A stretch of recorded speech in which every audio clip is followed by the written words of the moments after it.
रहे थे। केंद्रीय कार्यालय के विस्तार का लोकार्पण करने के लिए प्रधानमंत्री नरेंद्र मोदी पहुंच चुके हैं और आज के लिए ये बहुत बड़ा दिन है बीजेपी के लिए। बीजेपी के राष्ट्रीय अध्यक्ष जेपी नड्डा मौजूद हैं प्रधानमंत्री का स्वागत करने के लिए।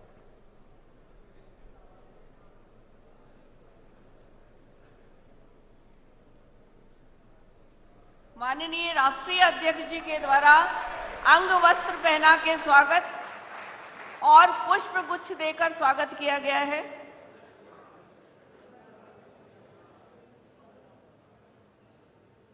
माननीय प्रधानमंत्री अब तीनों परिसर का अवलोकन करेंगे और एक पूजन में शामिल होंगे।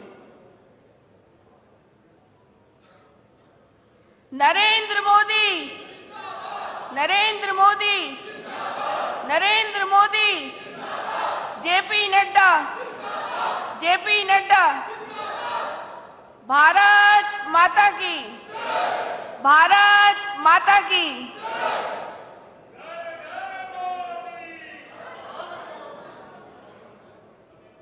प्रधानमंत्री जी का परिसर में प्रवेश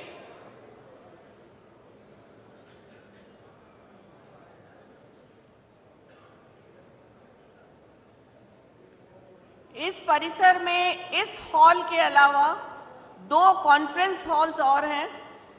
हमारे सबसे वरिष्ठ नेता पूर्व अध्यक्ष माननीय मुरली मनोहर जोशी जी का आगमन हुआ है। करतल ध्वनि से उनका स्वागत करिए। साथ में पूर्व अध्यक्ष और परिवहन मंत्री माननीय नितिन गडकरी जी का भी करतल ध्वनि से स्वागत करिए।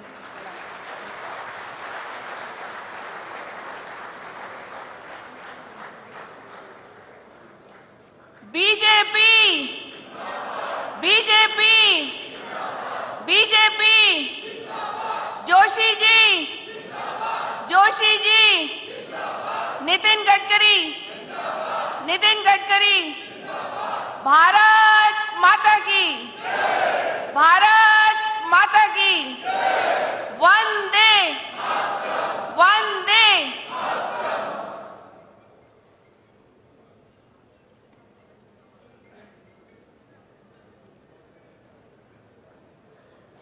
पूर्व अध्यक्ष और केंद्रीय गृह मंत्री माननीय अमित शाह जी का स्वागत है। करतल ध्वनि से उनका स्वागत करिए।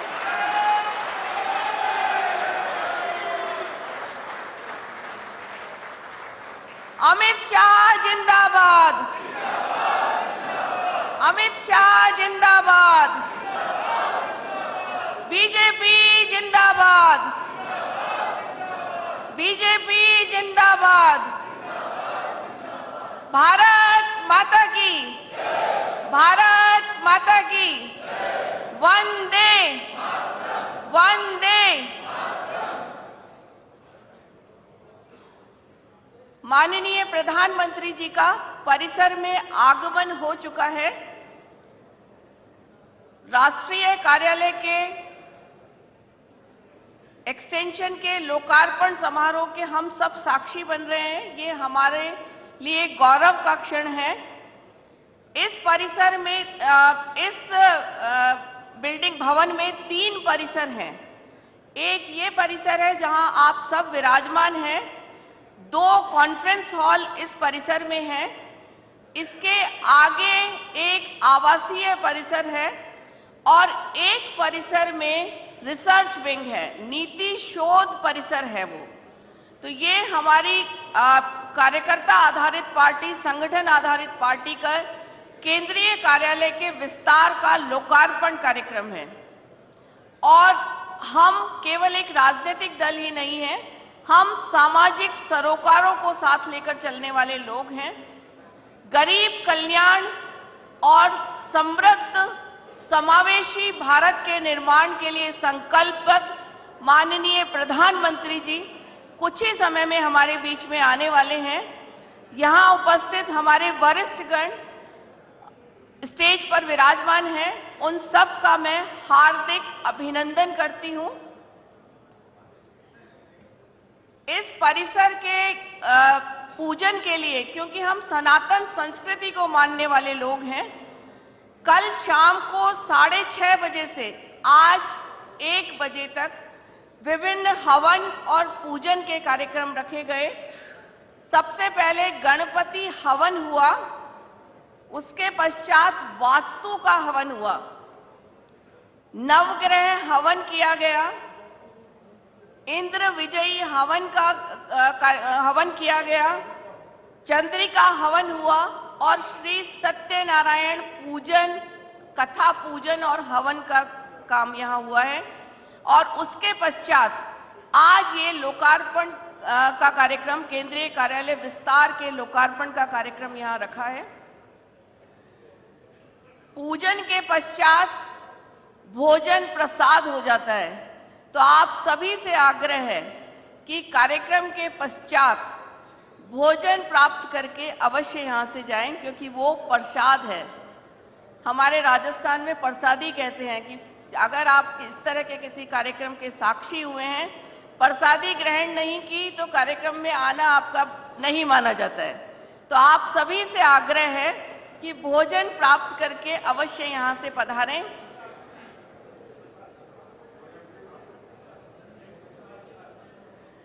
भारत माता की, भारत माता की, वंदे वंदे, बीजेपी जिंदाबाद,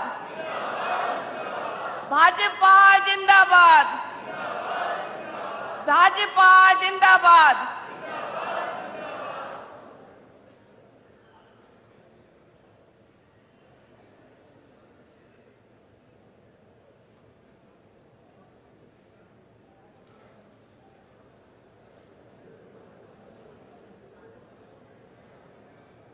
यहाँ उपस्थित सभी कार्यकर्ता बंधुओं का हार्दिक अभिनंदन है।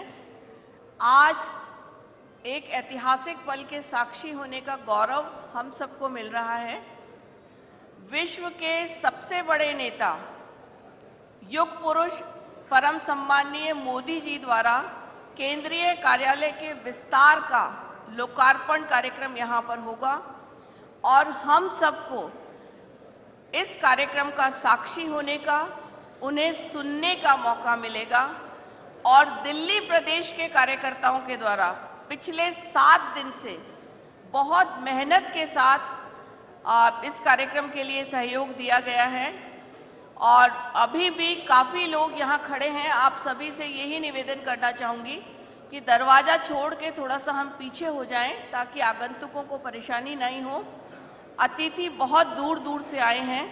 यहाँ सांसदगण हैं, केंद्रीय मंत्रिमंडल के सदस्यगण हैं, राष्ट्रीय पदाधिकारी हैं, पार्लियामेंट्री बोर्ड के समस्त सदस्यगण यहाँ उपस्थित हैं और कार्यकर्ता बंधु यहाँ उपस्थित हैं। आप सभी का इस ऐतिहासिक पल में स्वागत है, अभिनंदन है।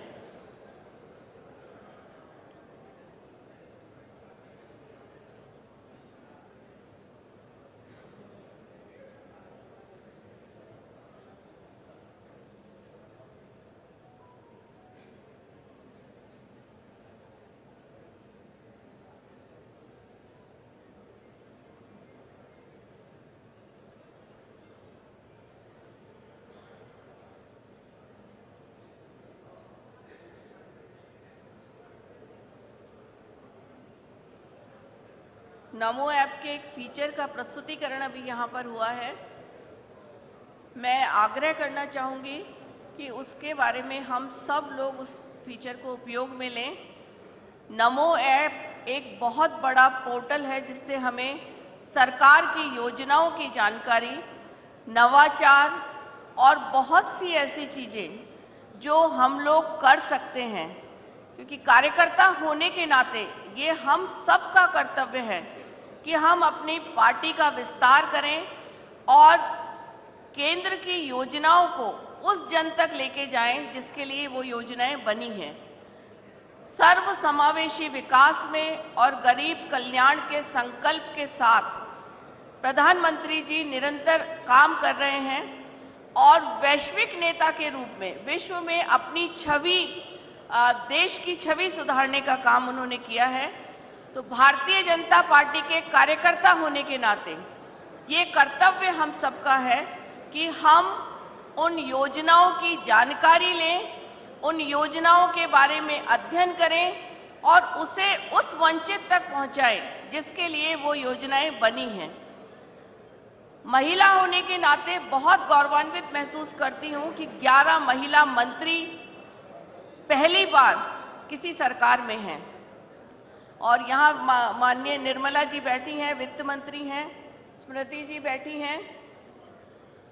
ये निश्चित रूप से गौरव देने वाली बात है उस आधी आबादी को जो अभी तक विकास की अवधारणा से दूर थी। मीनाक्षी जी बैठी हुई हैं। आप सभी को निश्चित रूप से सर्वसमावेशी और उस आधी आबादी को आगे बढ़ने का काम, उस आधी आबादी को विकास की अवधारणा के साथ जोड़ने का काम माननीय मोदी जी की सरकार कर रही है। तो कार्यकर्ता होने के नाते ये हम सब का कर्तव्य है कि हम छोटे छोटे ग्रुप्स में व्हाट्सएप को काम में लें। माननीय मोदी जी परिसर के अवलोकन के साथ साथ यहाँ जो कामगार हैं, जिन्होंने अपना पसीना बहाया है इस परिसर के निर्माण या किसी भी तरह से सहयोगी रहे हैं, उनको सम्मान देने का काम, उनसे संवाद करने का काम निरंतर माननीय मोदी जी प्रधान सेवक के रूप में करते हैं। हम सबको गर्व है कि ऐसे वैश्विक नेता हमारे साथ हैं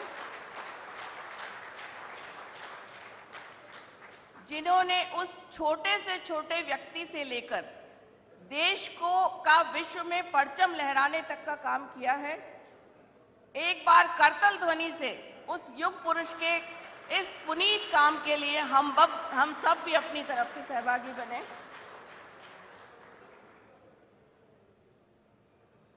माननीय प्रधानमंत्री कामगारों के साथ फोटो खिंचाकर निश्चित रूप से उनको सम्मान देने का काम है, उनकी मेहनत को पहचानने का और उनके बीच में जाकर जनता के प्रधानमंत्री हैं। ये पहली बार भारत में हुआ है कि एक ऐसा प्रधानमंत्री जो आम जन के साथ अपना जुड़ाव रखता है और जो आम जन के लिए योजनाएं लेकर आता है, न भूतो न भविष्यति।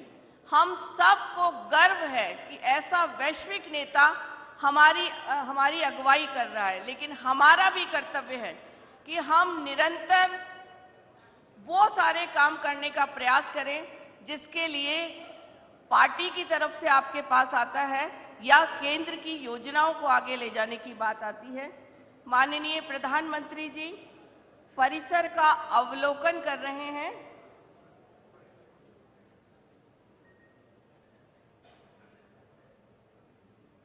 साथ में राष्ट्रीय अध्यक्ष नड्डा जी हैं।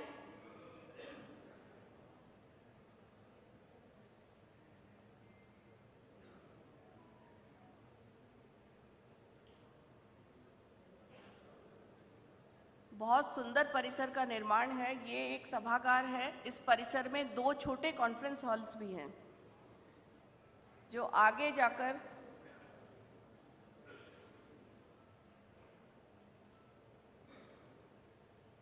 हम सब की कार्यप्रणाली और कामों के लिए काम आएंगे। माननीय प्रधानमंत्री जी एक परिसर का बटन दबाकर लोकार्पण कर रहे हैं।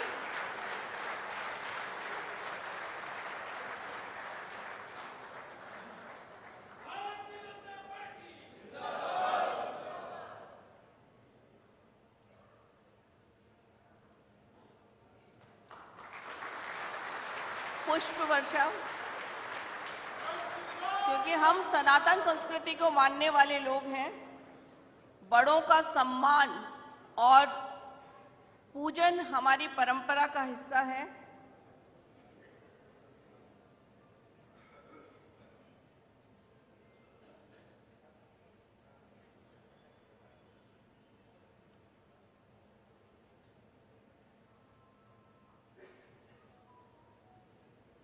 Narendra Modi, Narendra Modi, Narendra Modi, JP Nadda, JP Nadda, Bhajpa, BJP, BJP,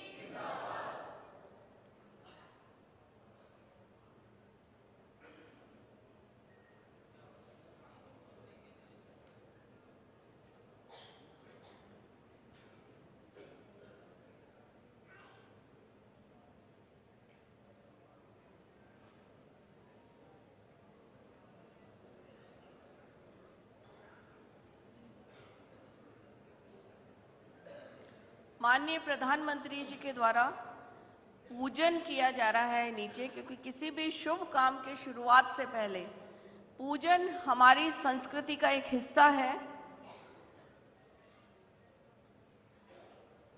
वैदिक मंत्रोच्चार के साथ पूजन का आयोजन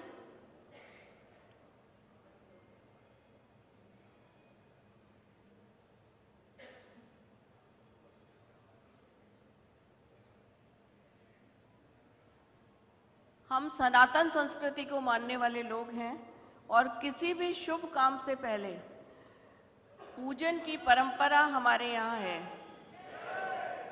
भारत माता की, भारत माता की, वंदे वंदे।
माननीय प्रधानमंत्री जी के द्वारा आरती और पूजन किया गया है।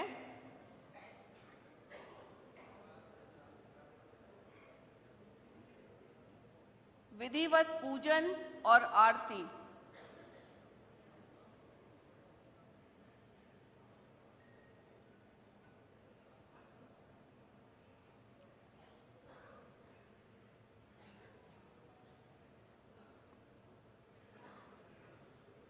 अंगवस्त्र के द्वारा माननीय प्रधानमंत्री जी का स्वागत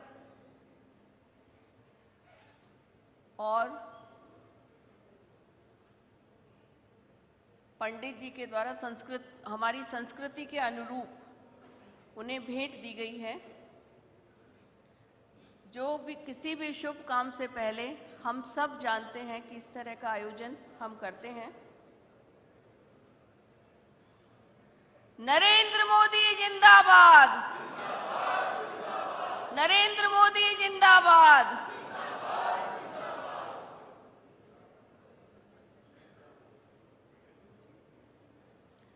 माननीय प्रधानमंत्री जी के द्वारा दीनदयाल जी और हमारे श्यामा प्रसाद जी मुखर्जी के स्टैच्यू पर पुष्प चढ़ाया गया। वो लोग जिन्होंने हमें विचार दिया, जिन्होंने हमें अंत्योदय की अवधारणा दी, वो जिन्होंने कश्मीर भारत का अभिन्न अंग माना, हमारे युग पुरुष दीनदयाल जी और श्यामा प्रसाद जी मुखर्जी के स्टैच्यू पर पुष्प अर्पित कर अपनी श्रद्धा सुमन उन्होंने अर्पित किए। अब परिसर का अवलोकन के लिए आगे बढ़ रहे हैं प्रधानमंत्री जी और कुछ ही समय में हमारे बीच उपस्थित होंगे।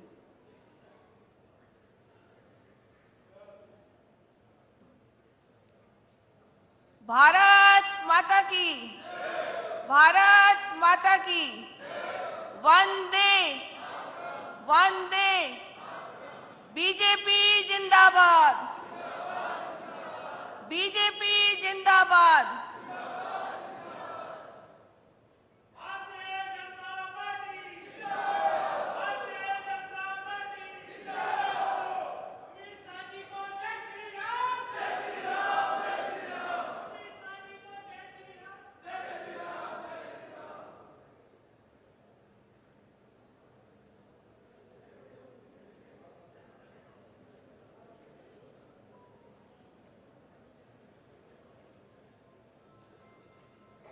कुछ ही समय में माननीय प्रधानमंत्री जी और माननीय राष्ट्रीय अध्यक्ष जी हमारे बीच में आने वाले हैं।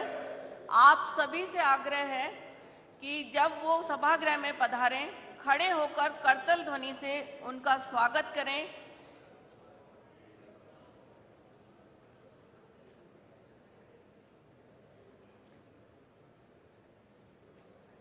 परिसर में आने के पश्चात सबसे पहले हमारी संस्कृति के अनुरूप पूजन किया गया माननीय प्रधानमंत्री जी के द्वारा। उसके बाद हमारी पार्टी को विचार देने वाले हमारे दो युग पुरुष माननीय दीनदयाल जी और माननीय श्यामा प्रसाद मुखर्जी जी की बस्ट पर उन्होंने पुष्प अर्पित किए। और अब परिसर के अवलोकन के पश्चात कुछ ही समय में माननीय प्रधानमंत्री और माननीय नड्डा जी हमारे बीच उपस्थित होने वाले हैं। और आज हम सब के लिए बहुत गौरव का पल है कि इस केंद्रीय कार्यालय के विस्तार के लोकार्पण समारोह का हम सब साक्षी बनेंगे। हम साक्षी बनेंगे माननीय प्रधानमंत्री जी के उद्बोधन का। निश्चित रूप से ये ऐतिहासिक पल है और हम सब सौभाग्यशाली हैं कि हमें इस कार्यक्रम का हिस्सा होने का मौका मिला।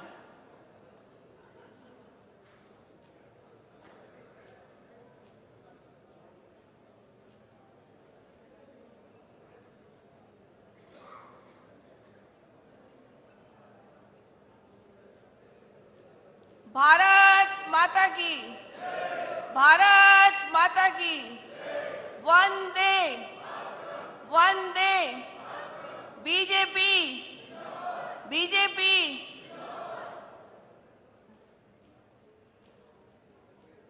सारे सांसद, सारे कार्यकर्ता, भारतीय जनता पार्टी, बीजेपी जिंदाबाद, बीजेपी जिंदाबाद, नरेंद्र मोदी जिंदाबाद,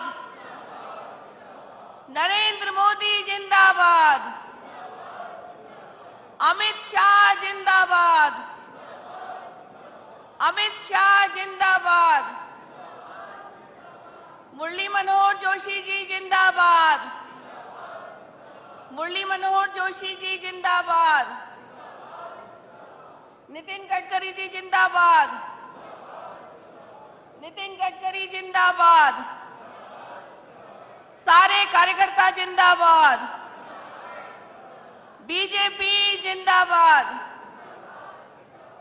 बीजेपी जिंदाबाद, भारत माता की, भारत माता की, वंदे वंदे, मातरम मातरम, मातरम मातरम, भारत माता की।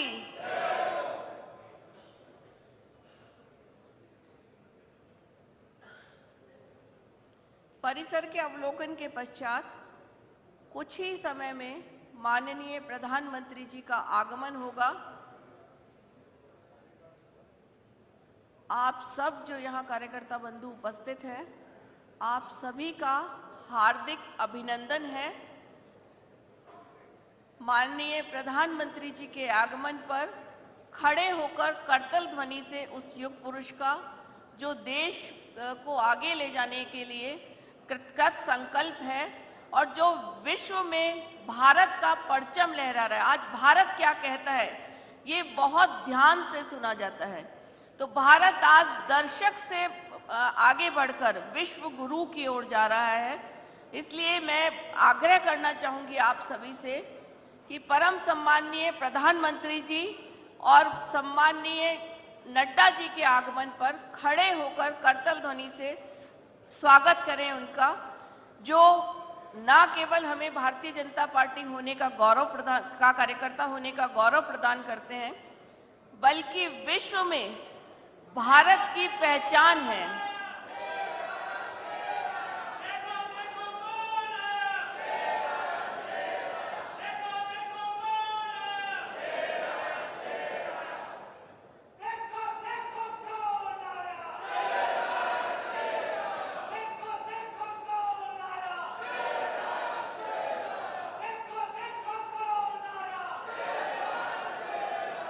माननीय प्रधानमंत्री जी कुछ ही पलों में हमारे बीच उपस्थित होने वाले हैं।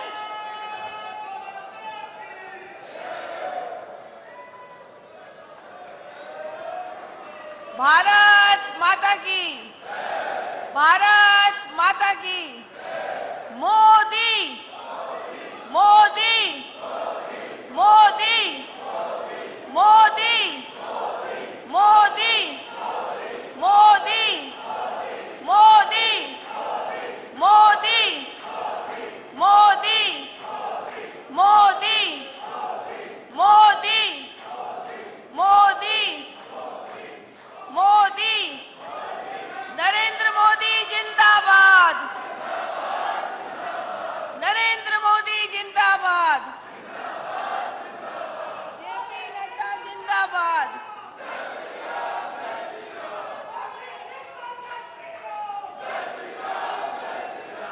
भारत माता की।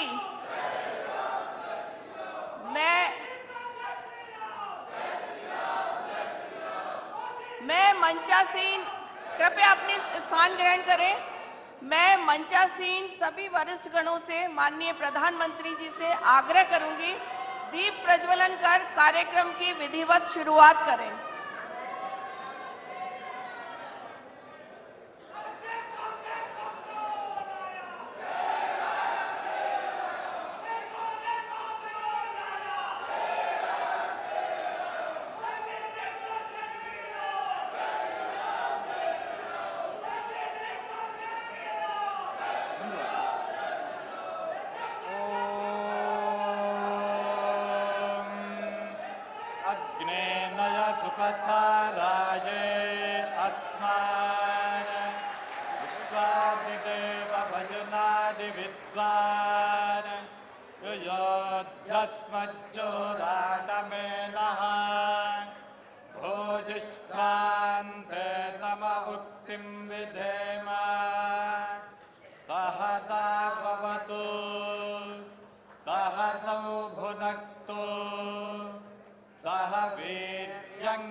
तेजस्विनावधीतमस्तु मा विद्विषावहै।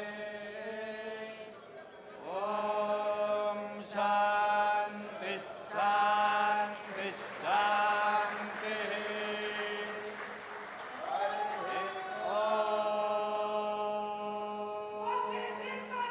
धन्यवाद।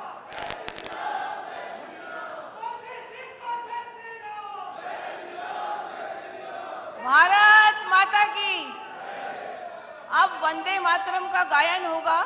श्रीमती शबाना रहमान गायन करेंगी। आप सभी से आग्रह है खड़े होकर वंदे मातरम का गायन करें।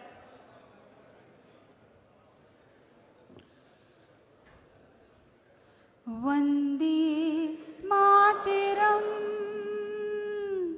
वंदे मातरम। सुजलाम सुफलाम मलयज शीतलाम। शस्य श्यामलाम मातरम, वंदे मातरम। शुभ्र ज्योत्स्ना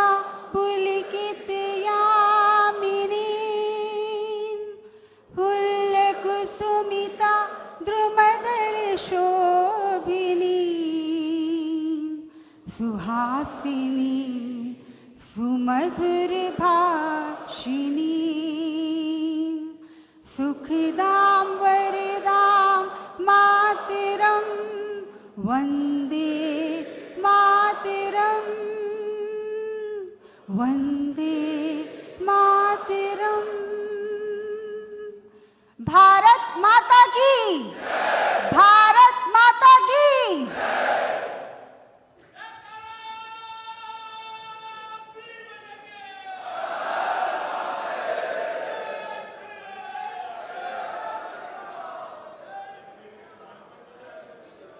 भारत माता की। जैसा कि हमारी संस्कृति में है, हम वरिष्ठ जनों का सम्मान करते हैं किसी भी शुभ कार्यक्रम में। माननीय प्रधानमंत्री जी के, युग पुरुष प्रधानमंत्री जी के सम्मान के लिए विश्व की सबसे बड़ी पार्टी के राष्ट्रीय अध्यक्ष माननीय नड्डा जी से आग्रह करूंगी कि वो अंग वस्त्र और पुष्प गुच्छ देकर माननीय प्रधानमंत्री जी का सम्मान करें।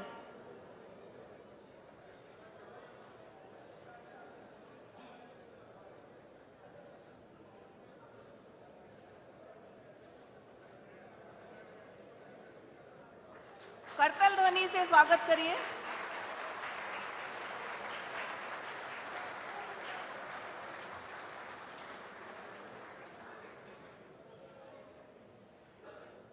दिल्ली प्रदेश के अध्यक्ष वीरेंद्र सचदेवा जी से आग्रह है कि हमारी पार्टी के राष्ट्रीय अध्यक्ष माननीय नड्डा जी का स्वागत करें अंग वस्त्र और पुष्प गुच्छ देकर।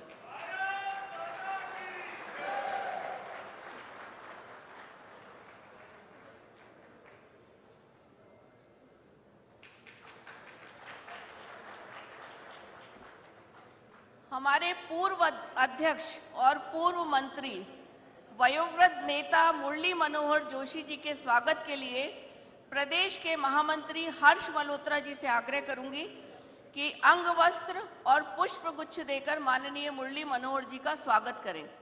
करतल ध्वनि से स्वागत करिए हमारे वरिष्ठ गणों का।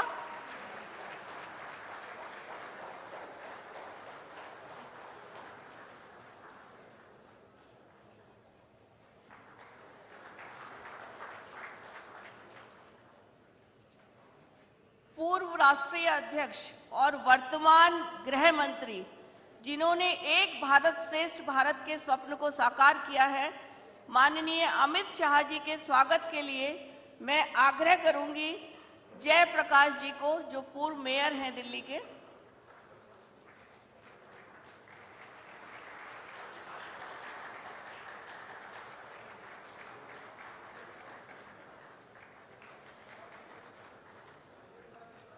पूर्व राष्ट्रीय अध्यक्ष और वर्तमान परिवहन मंत्री जिन्होंने इंफ्रास्ट्रक्चर का जाल पूरे देश में बिछा दिया है, माननीय नितिन गडकरी जी के स्वागत के लिए मैं आग्रह करूंगी प्रदेश के उपाध्यक्ष राजीव बब्बर जी से।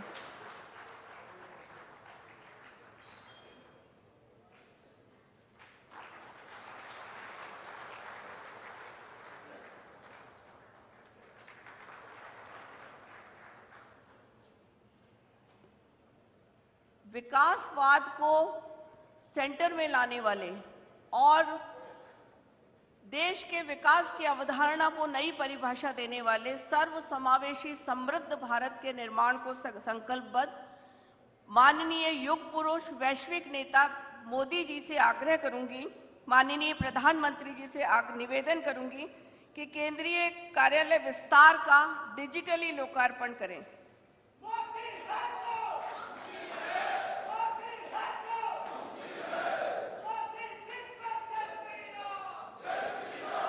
करतल ध्वनि तालियां बजाकर स्वागत करिए इस ऐतिहासिक पल का।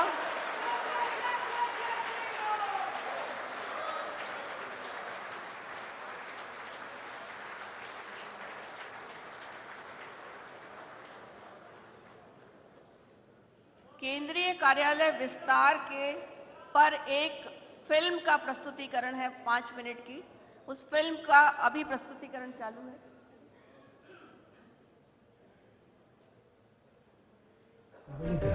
आज हम सब बल्कि सहभागी असंख्य हैं उस कार्यकर्ताओं के ऐतिहासिक पल के। त्याग, तप, एक छोटी फिल्म बलिदान है इस और विचारों का कार्यालय विस्तार संग्रह। का। पार्टी की यात्रा में कितने ही कठिन पड़ाव आए, संघर्ष का दौर चला, किंतु पार्टी से जुड़े हर व्यक्ति ने, हर कार्यकर्ता ने चुनौती को अवसर मानकर कार्य किया और जनता का विश्वास हासिल किया है। आज भाजपा विश्व की सबसे बड़ी पार्टी बनकर उभरी है और पार्टी की जिम्मेदारियां भी बढ़ रही हैं। ऐसे में इन जिम्मेदारियों के निर्वहन के लिए भाजपा का अपना केंद्रीय कार्यालय परिसर जरूरी था। इसी विचार के साथ पार्टी ने 2016 में अत्याधुनिक स्टेट ऑफ द आर्ट कार्यालय की परिकल्पना की। 18 अगस्त 2016 को दिल्ली के पंडित दीनदयाल उपाध्याय मार्ग पर नए भाजपा केंद्रीय कार्यालय की आधारशिला माननीय प्रधानमंत्री श्री नरेंद्र मोदी द्वारा पार्टी के तत्कालीन राष्ट्रीय अध्यक्ष श्री अमित शाह की गरिमामय उपस्थिति में रखी गई। अपने उद्देश्य को तय समय सीमा के तहत पूर्ण कर लेना भारतीय जनता पार्टी की कार्यप्रणाली का हिस्सा रहा है और पार्टी ने 18 फरवरी 2018 को भाजपा के अपने केंद्रीय कार्यालय परिसर का लोकार्पण कर इसको सिद्ध भी कर दिया। उसके बाद से कश्मीर से कन्याकुमारी और कच्छ से कामरूप तक भाजपा का जनाधार लगातार बढ़ता जा रहा है। ऐसे में जनता की अपेक्षाओं पर खरा उतरने के लिए पार्टी को केंद्रीय कार्यालय का विस्तार करने की आवश्यकता महसूस हुई। भाजपा का केंद्रीय कार्यालय पार्टी के संस्कारों और संकल्पों की नींव है और भाजपा का शीर्ष नेतृत्व कार्यकर्ताओं के मार्गदर्शन के साथ साथ समय समय पर उन्हें प्रशिक्षण व आवश्यक संसाधन उपलब्ध कराने के लिए सदैव तत्पर रहता है। इसी श्रृंखला में भाजपा के केंद्रीय कार्यालय विस्तार की आधारशिला रखी गई। भाजपा केंद्रीय कार्यालय विस्तार का विशाल परिसर नई दिल्ली के दीनदयाल उपाध्याय मार्ग पर भाजपा केंद्रीय कार्यालय के पास ही है। यह परिसर लगभग 2.5 एकड़ भूभाग पर फैला है। इसमें 7 मंजिल के 2 भवन और एक हाईटेक सभागार का निर्माण किया गया है। भवन के डिजाइन में इस बात का विशेष ख्याल रखा गया है कि प्रत्येक तल पर सूर्य की रोशनी व प्राकृतिक वायु प्रचुर मात्रा में पहुंच सके। इसके अलावा पूरी इमारत में सुरक्षा के मापदंडों का भी पूरा ख्याल रखा गया है। पूरे परिसर का निर्माण पर्यावरण अनुकूल मानकों को ध्यान में रखते हुए किया गया है और इस विस्तार कार्यालय परिसर में भी भाजपा केंद्रीय कार्यालय परिसर की तरह ही सामाजिक व धार्मिक महत्व के प्राकृतिक पौधे एक उद्यान में लगाए जा रहे हैं, जिसमें रेशम, अमलतास, बकायन, पारनाग और पीपल जैसे पेड़ पौधे शामिल हैं। जब हम भारतीय जनता पार्टी विस्तार कार्यालय में प्रवेश करते हैं तो बाईं ओर यह भवन अनुसंधान केंद्र है, जिसके भूतल पर कार्यकर्ताओं एवं भाजपा कर्मियों के लिए कैंटीन की व्यवस्था है। कैंटीन में 42 लोग एक साथ बैठकर भोजन कर सकते हैं। भवन के प्रथम तल पर 32 सीटों की क्षमता का अनुसंधान कक्ष है। इसके अलावा कॉन्फ्रेंस हॉल और रिसर्च से जुड़े पदाधिकारियों के लिए एक कैबिन बनाया गया है। इसी तरह भवन की 7 मंजिलें विभिन्न अनुसंधान कार्यों के लिए आरक्षित हैं। परिसर में ही आगे ये दूसरा भवन आवासीय है। इसके भूतल पर रिसेप्शन, कैंटीन, लाउंज और जिम जैसी सुविधाएं उपलब्ध हैं। प्रथम तल से लेकर ऊपरी मंजिलों तक संगठन के चिन्हित पदाधिकारियों व कार्यकर्ताओं के ठहरने की व्यवस्था है। प्रवेश द्वार के दाईं ओर पंडित दीनदयाल उपाध्याय जी की प्रतिमा स्थापित की गई है और प्रतिमा के बगल में एक दिव्य व भव्य भवन का निर्माण किया गया है। भवन में 3 हाईटेक प्रशिक्षण हॉल्स व एक मल्टीपर्पज सभागार का निर्माण किया गया है। हॉल 1 और हॉल 2 में 72 लोगों के बैठने की व्यवस्था है और हॉल 3 में 96 कार्यकर्ताओं के बैठने की क्षमता है। इनका उपयोग मूलतः प्रशिक्षण व बैठकों के लिए किया जाना है। प्रथम तल पर विशाल मल्टीपर्पज सभागार हॉल नंबर 4 है। इसमें 756 कार्यकर्ताओं के बैठने की व्यवस्था है। इसकी विशेषता यह है कि यहां दोपहर में प्राकृतिक प्रकाश की प्रचुरता रहती है। इसके साथ ही परिसर में 2 भूमिगत पार्किंग की भी व्यवस्था है। भाजपा के केंद्रीय एवं विस्तार कार्यालय केवल इमारत नहीं, अपितु करोड़ों पार्टी कार्यकर्ताओं की आशा आकांक्षाओं को प्रतिबिंबित करने वाले केंद्र है, जहां अंत्योदय के सपने को साकार करने के लिए अथक परिश्रम करने की ऊर्जा का संचरण होता है और नए भारत के संकल्पों को पूरा करने के लिए प्रधानमंत्री मोदी जी के साथ कदम से कदम मिलाकर चलने की प्रेरणा मिलती है। आज आदरणीय प्रधानमंत्री श्री नरेंद्र मोदी जी द्वारा माननीय राष्ट्रीय अध्यक्ष श्री जगत प्रकाश नड्डा जी की अध्यक्षता में इस विस्तार कार्यालय का लोकार्पण किया जा रहा है। इसकी सभी को हार्दिक शुभकामनाएं।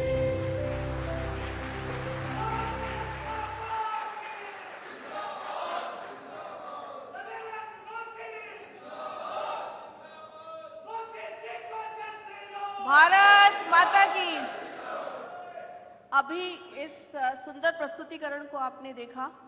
इस परिसर में 3 परिसर हैं और हम जिस सनातन संस्कृति को मानने वाले हैं, इस परिसर के उद्घाटन से, लोकार्पण से पूर्व यहाँ यज्ञ और हवन का आयोजन भी किया गया।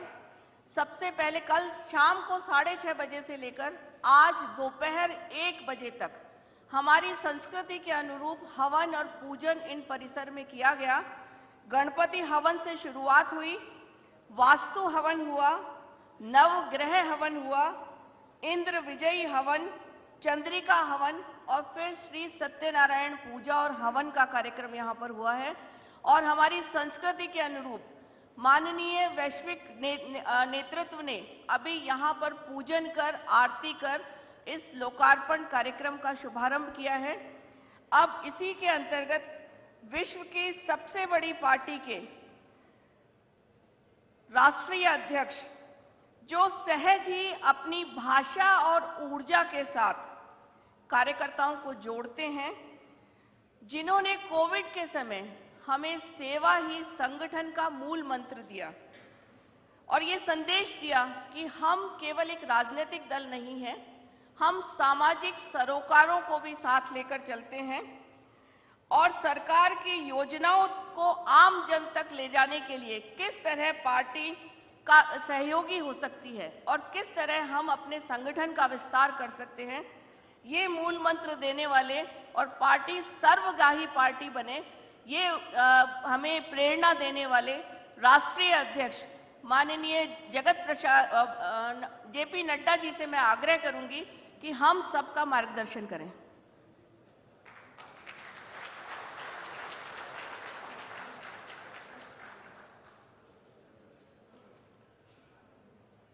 आज के इस केंद्रीय कार्यालय के विस्तार के इस लोकार्पण कार्यक्रम में हम सबके बीच में उपस्थित हम सबके यशस्वी प्रधानमंत्री, लोकप्रिय प्रधानमंत्री, जिनका मार्गदर्शन हम सबको हमेशा मिलता रहता है, ऐसे हमारे आदरणीय श्री नरेंद्र मोदी जी, हमारे वरिष्ठ नेता जिनका मार्गदर्शन हमको आजीवन मिला, ऐसे हमारे डॉक्टर मुरली मनोहर जोशी जी, भारत सरकार में मंत्री श्री अमित शाह जी, भारत सरकार में मंत्री श्री नितिन गडकरी जी, यहाँ उपस्थित सभी मंत्रीगण, सांसदगण, बड़ी संख्या में हमारे स्थानीय वरिष्ठ कार्यकर्ता बंधु, पदाधिकारी बंधु और विभिन्न सभागारों में डिजिटल मीडिया के माध्यम से इस कार्यक्रम में जुटे हुए हमारे सभी वरिष्ठ कार्यकर्ता बंधु और इलेक्ट्रॉनिक मीडिया के माध्यम से हमारे लाखों कार्यकर्ता देश भर के जो जुटे हैं, सबसे पहले इस ऐतिहासिक कार्यक्रम में मैं अपनी ओर से और आप सब लोगों की ओर से आदरणीय प्रधानमंत्री जी का हार्दिक अभिनंदन करता हूं, स्वागत करता हूं।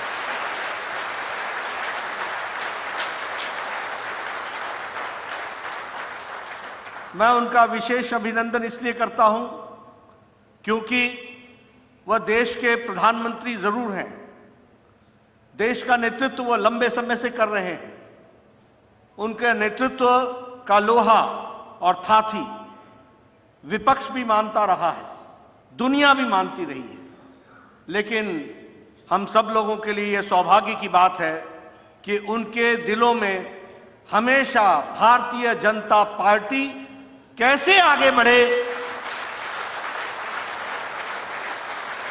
कैसे कमल खिले, कैसे हमारी विचारधारा आगे बढ़े, इसका सतत मार्गदर्शन, चिंतन, सहयोग हम सबको मिलता रहता है। मैं जब उनका स्वागत कर रहा हूं तो मैं दो बातें जरूर बताना चाहूंगा। एक, हमें कभी ऐसा महसूस नहीं हुआ कि हम प्रधानमंत्री जी का समय ले रहे हैं। पार्टी की बात के लिए अगर हमने छोटी बात के लिए भी अगर उनसे हमने विचार करने का मन बनाया तो उन्होंने आगे आकर के हमेशा हर बारीकियों में जाने का प्रयास किया और हमें मदद की। वह प्रधानमंत्री हैं लेकिन संगठन मंत्री उनके दिल में हमेशा बसा हुआ है, यह भी हमको ध्यान रखना। एक उदाहरण और दूंगा। मैं जब से राष्ट्रीय अध्यक्ष बना हूं, अनेकों पार्लियामेंट्री बोर्ड की बैठक हुई है, संसदीय बोर्ड की बैठक हुई है, चुनाव समिति की बैठक हुई है, लेकिन प्रधानमंत्री जी ने हमें जो संस्कार दिए हैं वो हमको समझने लायक हैं। आज दिन तक कोई भी बैठक प्रधानमंत्री कार्यालय या निवास में नहीं हुई, वो हमेशा दीनदयाल उपाध्याय मार्ग पर हुई है। ये उन्होंने ये बताता है उनका पार्टी के प्रति प्यार, लगाव, समर्पण, और यह हम कार्यकर्ताओं के लिए हमेशा सीखने वाली बात है, जिसे हमें भी अपने जीवन शैली में उतारना और पार्टी के प्रति समर्पित रहना, यह हमको इसमें से संस्कार मिलता है। मैं पार्टी के सभी कार्यकर्ताओं को एक बात जरूर कहूंगा कि आपके लिए एक ऐतिहासिक मौका है।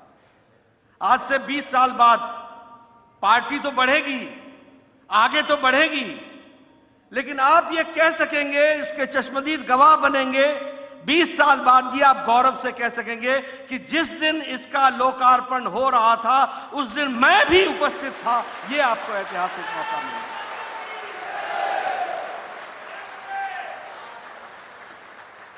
मुझे याद है 2014 में नितिन जी ने मुझे जिम्मा दिया था कि 11 अशोक रोड का उसको मॉडिफाई करो, और उसका कार्य हमने शुरू किया था। उस समय हम लोगों ने बहुत ताकत लगा करके उस कार्यालय को बनाया था, और उसमें जो चीज़ हम जोड़ सकते थे, उस जगह की कमी को देख, जगह कम होने पर भी उसको हम पूरा कर रहे थे। उस समय प्रधानमंत्री जी गुजरात के मुख्यमंत्री थे और वो एक चुनाव समिति की बैठक में आए थे। उन्होंने कार्यालय देखा, बड़ी बारीकी से देखा। सब कुछ देखने के बाद उन्होंने कहा, बना तो है लेकिन यह अभी सरकारी भवन में बना है, हमें अपना कार्यालय बनाना है। इसकी बात उन्होंने उस समय प्रेरणा दी। और मुझे याद है कि जब 2014 में आप प्रधानमंत्री बनकर के आए तो आपने हम सब लोगों के बीच में इस बात को रखा था। मैं महामंत्री था उस समय, अमित जी उस समय राष्ट्रीय अध्यक्ष बन गए थे। उन्होंने एक कार्यालय में, एक कार्यक्रम में वो जब उपस्थित हुए तो उन्होंने कहा कि अब समय आ गया है कि जब हमें अपना कार्यालय बनाना चाहिए, और अपना कार्यालय सिर्फ देश का नहीं बनाना चाहिए, सारे प्रदेश कार्यालय भी बनने चाहिए और हर जिले में भारतीय जनता पार्टी का कार्यालय बनना चाहिए। और मुझे खुशी है कि अमित भाई ने एक वृहत योजना बनाई, जो प्रधानमंत्री जी की इच्छा थी उसको साकार करने का संकल्प लिया, और यह तय हुआ कि देश भर में 887 डिस्ट्रिक्ट्स में कार्यालय बनेंगे, उसकी योजना बनी। और मुझे आज प्रधानमंत्री जी को बताते हुए खुशी हो रही है कि 499 यानी 500 में से एक कम कार्यालय बन करके, उद्घाटन हो करके लोकार्पित हो गए। 115 कार्यालयों का कंस्ट्रक्शन चल रहा है और 123 कार्यालयों की जमीन और बाकी व्यवस्थाएं चल रही हैं। इसलिए हमें यह भी समझना चाहिए कि प्रधानमंत्री जी सिर्फ देश को ही आत्मनिर्भर नहीं कर रहे, वह पार्टी को भी आत्मनिर्भर करने के लिए प्रेरित कर रहे हैं। यह भी हमको समझना चाहिए। मित्रों, पार्टी के दृष्टि से सिर्फ हमारा हार्डवेयर बदले, सिर्फ हमारी बिल्डिंगें बन जाएं, यह उद्देश्य प्रधानमंत्री जी का नहीं रहा है। प्रधानमंत्री जी ने मूल रूप में पार्टी के अंदर हमारे कार्य करने की शैली में भी, संस्कारों में भी किस तरीके से हम अपने आप को और बेहतर कर सकते हैं, इसमें उनका विशेष योगदान रहा है। कोरोना की महामारी आई, दुनिया मानती है कि प्रधानमंत्री जी ने किस तरीके से कोरोना की लड़ाई लड़ी, और दुनिया के नेता मानते हैं कि जो लड़ाई प्रधानमंत्री जी ने लड़ी वो किसी देश की ने नहीं लड़ी, यह भी स्पष्ट है। लेकिन उन्होंने उस समय हमें फोन करके कहा कि कोरोना में पार्टी क्या कर रही है, और उन्होंने खुद ये सेवा ही संगठन, ये नाम देते हुए क्या क्या आयाम पर हम काम कर सकते हैं, इसकी योजना उन्होंने हम सबके बीच में रखी। और हम सबको मालूम है कि विश्व की सबसे बड़ी पार्टी ने, राजनीतिक दल ने अकेले ही सेवा ही संगठन को आगे बढ़ाया, और उसमें किस तरीके से हमने लोगों को भोजन पहुंचाया, राशन पहुंचाया, दवाइयां पहुंचाई, ये सब आप सब लोग जानते हैं, मास्क पहुंचाए। और जो काम हम लोगों ने सीखा भी नहीं था वह भी हमारे लोगों ने सीखा, मास्क बनाना सीखा और उसका डिस्ट्रीब्यूशन सीखा। एक तरीके से सेवा ही संगठन को आगे बढ़ाया गया, और इसी को आगे बढ़ाते हुए अब भारतीय जनता पार्टी का सेवा सप्ताह यह एक सतत कार्यक्रम बन गया है। उसी तरीके से हम समाज के सभी वर्गों के लिए हैं। इसलिए प्रधानमंत्री जी ने हमको प्रेरित किया कि हम सामाजिक न्याय की लड़ाई लड़ें। और आपको मालूम है, आज ही सुबह मैंने सांसदों से चर्चा की कि 6 तारीख को स्थापना दिवस से लेकर 14 तारीख को भीमराव अंबेडकर जी की जन्म जयंती तक हम सेवा सप्ताह मनाते हैं, और उसमें हम सभी सामाजिक न्याय की लड़ाई की जो विषय हैं उन सबको रखते हैं। उसी तरीके से एक भारत श्रेष्ठ भारत के तहत एक नई प्रेरणा हमको दी। अगर हमारा कोई तमिलनाडु का भाई दिल्ली में है तो हम तमिलनाडु की स्थापना दिवस सिर्फ हम तमिलनाडु में क्यों मनाएं, वह दिल्ली में भी मननी चाहिए, उनको जोड़ना चाहिए, और इस तरीके से सांस्कृतिक कार्यक्रमों से हमको साथ लाना चाहिए। उसको भी पार्टी ने आगे जोड़ा। उसी तरीके से स्नेह मिलन के कार्यक्रम के माध्यम से समाज के विभिन्न वर्गों में काम करने की योजना में उन्होंने हमें प्रेरणा दी है, जिसको हमने आगे बढ़ाया है। मैं आपसे, आप प्रधानमंत्री जी की प्रेरणा से अब no BJP, no means KNOW, Bharatiya जनता पार्टी को जानो, इसकी प्रेरणा आपने दी। और आपको जानकर के खुशी होगी कि इसी दीनदयाल परिसर में 56 से ज्यादा राजदूत भारतीय जनता पार्टी को समझने के लिए आए हैं, और 5 देशों के विदेश मंत्री, फाइनेंस मिनिस्टर और प्रधानमंत्री भी इस कार्यालय में आए हैं, और भारतीय जनता पार्टी का एक, जिसको कहते हैं अंतर्राष्ट्रीय स्तर पर, उस चर्चा को शुरू किया है। आपकी प्रेरणा से हम अब डेलीगेशन पार्टी टू पार्टी दुनिया के सभी पॉलिटिकल पार्टीज के साथ कर रहे हैं। इसलिए मैं प्रधानमंत्री जी को यह विश्वास दिलाता हूं कि हमारे कार्यालय तो बने हैं, लेकिन कार्यालय में बनने वाले कार्यकर्ता भी सुदृढ़ और अच्छे होकर के, सुसंस्कृत होकर के, भारतीय जनता पार्टी की एक जीती जागती तस्वीर बन करके वो भारत की सेवा करें, इसके लिए हम काम कर रहे हैं। अमित भाई ने एक कल्पना रखी कि हमारा रिसर्च सेंटर होना चाहिए, और जो कल्पना उन्होंने रखी है उसको हम लोग साकार करेंगे।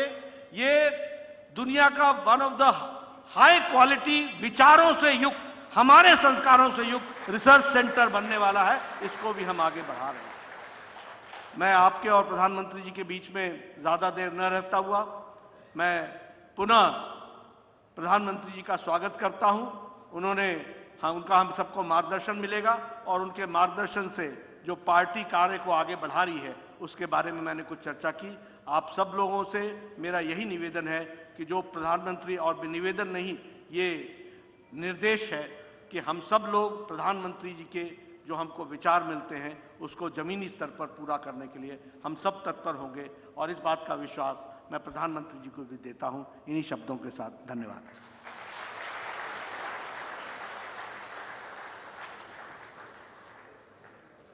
धन्यवाद।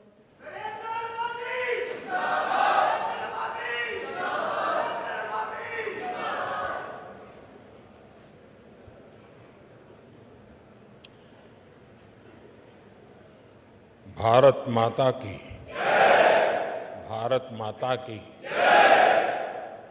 कार्यक्रम में उपस्थित भारतीय जनता पार्टी के अध्यक्ष श्रीमान जेपी नड्डा जी,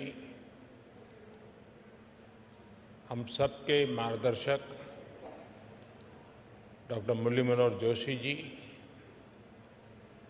पार्टी के अन्य सभी पदाधिकारी, सभी सम्मानित साथी कार्यकर्तागण, देवी और सज्जनों, भारतीय जनता पार्टी के केंद्रीय कार्यालय के विस्तार की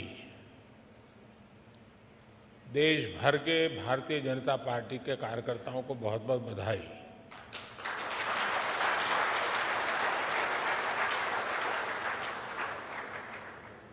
दो 2018 में जब मैं कार्यालय का लोकार्पण करने के लिए आया था तो कहा था कि इस कार्यालय की आत्मा हमारा कार्यकर्ता है। आज जब हम इस कार्यालय का विस्तार कर रहे हैं तो ये भी केवल एक भवन का विस्तार नहीं है, बल्कि ये प्रत्येक भाजपा कार्यकर्ता के सपनों का विस्तार है।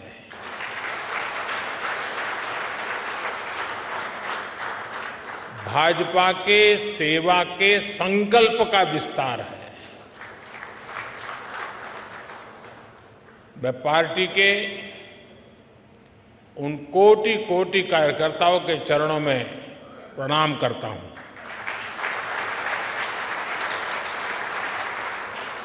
मैं पार्टी के सभी संस्थापक सदस्यों को भी सर झुका करके नमन करता हूं। साथियों, आज से कुछ दिन बाद हमारी पार्टी अपना 44वां स्थापना दिवस मनाएगी। यात्रा एक अनथक और अनवरत यात्रा है। ये यात्रा परिश्रम की पराकाष्ठा की यात्रा है। ये यात्रा समर्पण और संकल्पों की शिखर की यात्रा है। ये यात्रा विचार और विचारधारा के विस्तार की यात्रा है।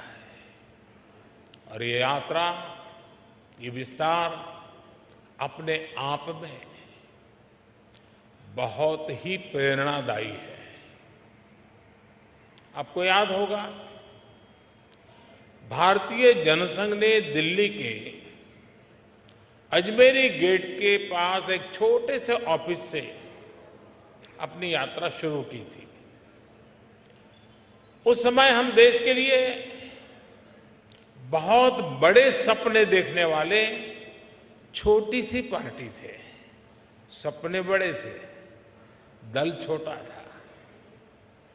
1980 में जब भाजपा का जन्म हुआ तब कुछ समय के लिए 10 राजेंद्र प्रसाद मार्ग पार्टी का ऑफिस बन गया था और उसी जगह पे पहले अपने नानाजी देशमुख रहते थे। बहुत से कार्यकर्ताओं को 11 अशोका रोड पार्टी ऑफिस के रूप में याद होगा। इसके भी काफी समय बाद पार्टी ऑफिस दीनदयाल उपाध्याय मार्ग पर शिफ्ट हुआ। एक तरह से हमारी पार्टी की प्रगति का प्रतीक है।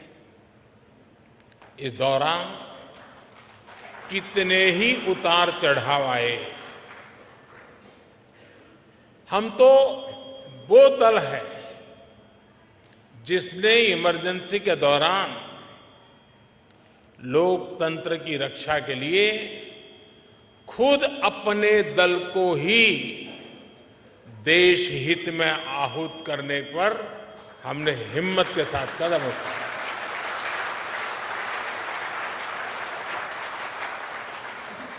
फिर सन 84 में जो हुआ, देश कभी भी उस काले पृष्ठ को भूल नहीं सकती है। और उसके बाद जो चुनाव हुआ, कांग्रेस को ऐतिहासिक बहुमत मिला था। भावनाओं से भरा हुआ वो माहौल,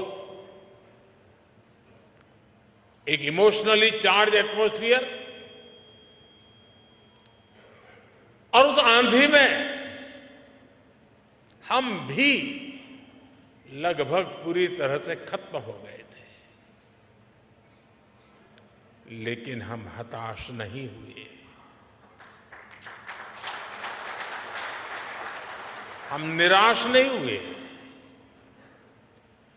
हमने किसी और में दोष ढूंढने की कोशिश नहीं की। आरोप प्रत्यारोप के चक्कर में हम नहीं पड़े। हम चले गए फिर एक बार जनता जनार्दन के बीच। हमने जमीन पे काम किया, हमने अपने संगठन को मजबूत किया, और तब जाकर आज हम यहां पहुंचे हैं।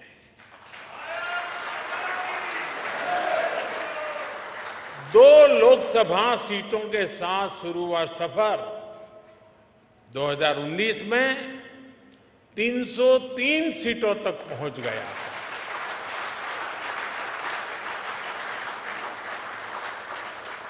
आज कई राज्यों में हमें 50% से ज्यादा वोट मिलते हैं।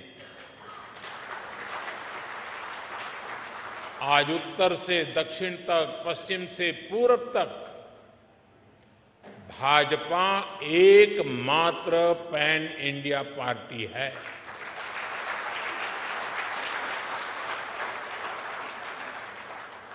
परिवार के कब्जे वाली पार्टियां, फैमिली रन पार्टियों के बीच भाजपा ऐसा राजनीतिक दल है जो युवाओं को आगे आने के लिए बहुत अवसर देता है, खुला मैदान देता है।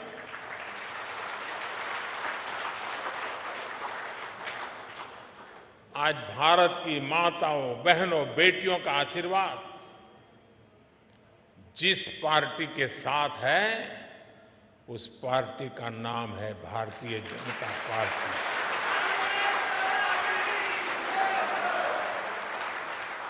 और साथियों, आज भाजपा केवल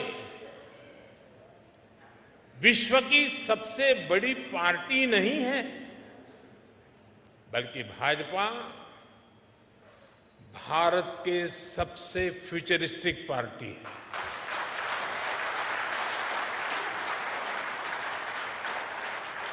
हमारा एक ही लक्ष्य है, भविष्य के आधुनिक और विकसित भारत का निर्माण करना।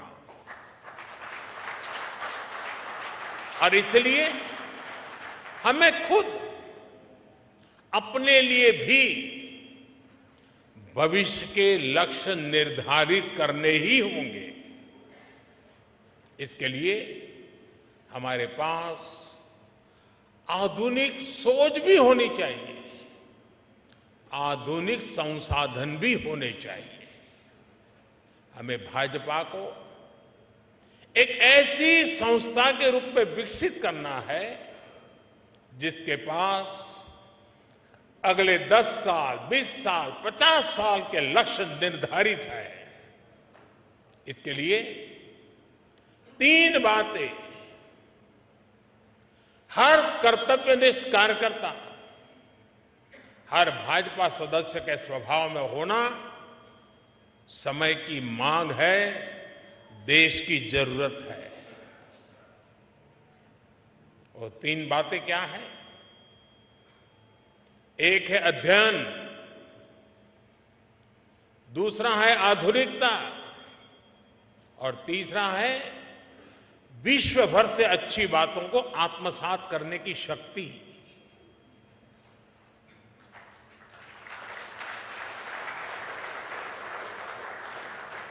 हम आप जानते हैं कि पंडित दीनदयाल जी जहां कहीं जाते थे, किताबें उनके साथ रहती थी।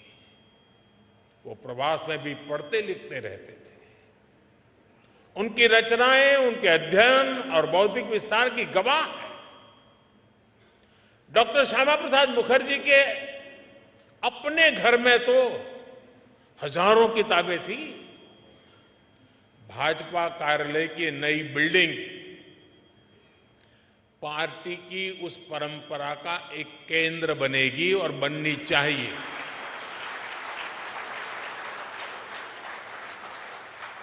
यहां अध्ययन की व्यवस्था भी है, आधुनिकता भी है और विश्व भर का अनुभव प्राप्त करने की आकांक्षा भी है। मुझे विश्वास है भाजपा का ये आधुनिक कार्यालय निरंतर इन सपनों के लिए, इन संकल्पों के लिए, इस अदम्य इच्छा और उमंग के लिए अविरत प्रेरणा का स्रोत बनेगा।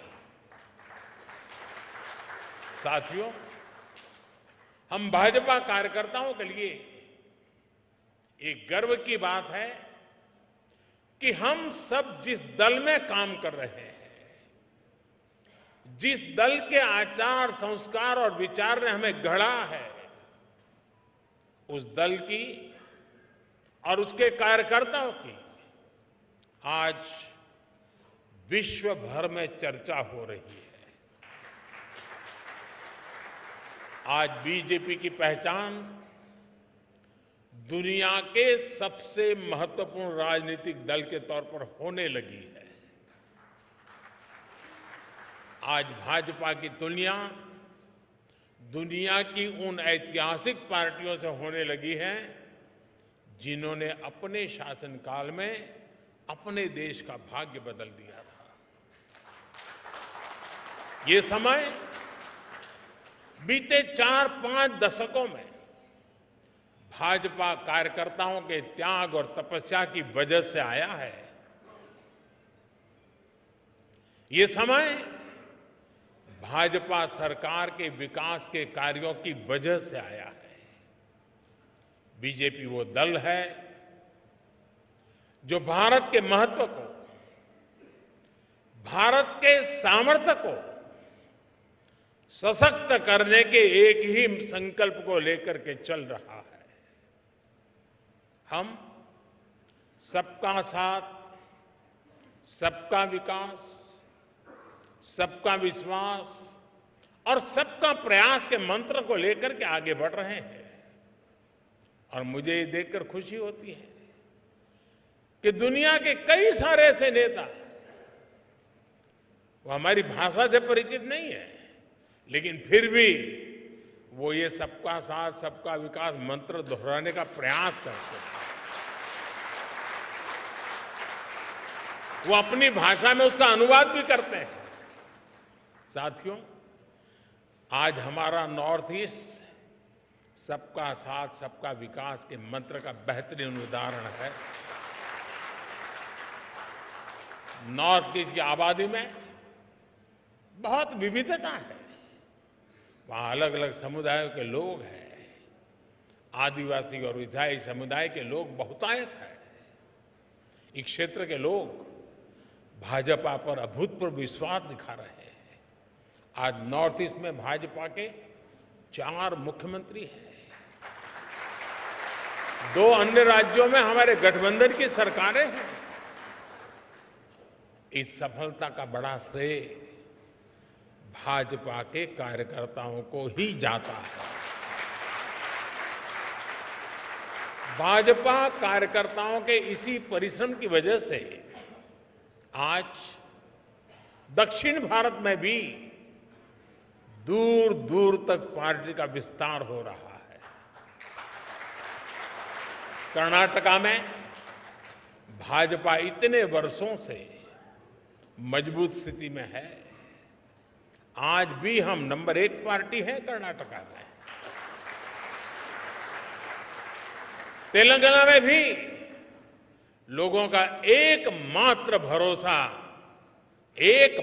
भरोसा सिर्फ और सिर्फ भाजपा है। आंध्र प्रदेश में लोगों का भाजपा पर विश्वास दिनों दिन बढ़ता चला जा रहा है। तमिलनाडु और केरला में भाजपा हर जिले में, हर बूथ पर दिनों दिन मजबूत हो रही है। एक भारत श्रेष्ठ भारत की भावना के साथ हो रहा भाजपा का ये विस्तार हमें सीटों के मामले में और वोट शेयर के मामले में सफलता की नई ऊंचाइयों पर ले जाएगा। लेकिन साथियों, मैं एक बात और भी कहना चाहता हूं। भाजपा को केवल उसकी प्रेजेंस और प्रभाव से नहीं समझा जा सकता है। भाजपा को जानने के लिए उसके स्वभाव को भी समझना जरूरी है। और भाजपा का स्वभाव है नूतनता, आधुनिकता। नूतनता हमारी निष्ठा है और आधुनिकता हमारी अवधारणा है। इसलिए बीजेपी केवल चुनाव लड़ने और जीतने के सीमित नहीं है। बीजेपी एक व्यवस्था है, बीजेपी एक विचार है, बीजेपी एक संगठन है, बीजेपी एक आंदोलन है।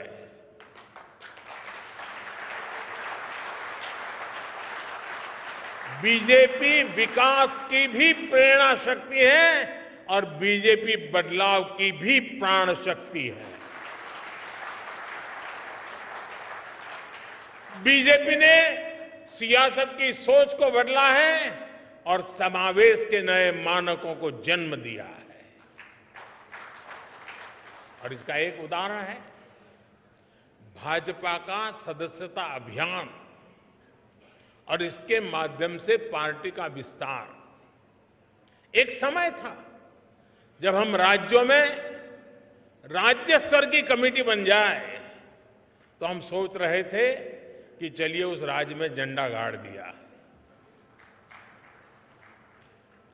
फिर थोड़ा समय और बीता, कार्यकर्ताओं ने परिश्रम किया, फिर हम हिसाब लगाने लगे कि भाई कितने जिले हैं जहां कमेटी बनी है, कितने जिलों में कमेटी बाकी है, कब पूरा करेंगे। फिर हम एक कदम आगे चले, फिर हम सोचने लगे चलो जिले तो हो गए, बताओ भाई कितने तहसील में कमेटियां बनी हैं, कितने ब्लॉक लेवल पर कमेटियां बनी है। फिर शक्ति केंद्र आया, फिर बूथ पर फोकस हुआ और आज हम पन्ना प्रमुख तक पहुंच गए।